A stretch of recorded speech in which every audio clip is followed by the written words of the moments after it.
প্রথমে তিনটি ফিতার বিছিয়ে দেন, একটির মাঝখানে, দুইটি মাথার উপরে, তিনটি পায়ের নিচে। আমরা তিনটি ফিতা বিছাইয়া দিলাম। এখন বড় চাদর বিছিয়ে দেন।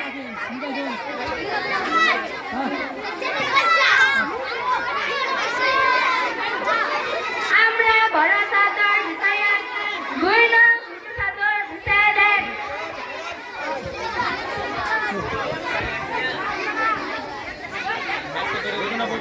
আমরা ছোট চাদর বিছাইয়া দিলাম। তিন নং সিনাবন বিছিয়ে দেন।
Wow,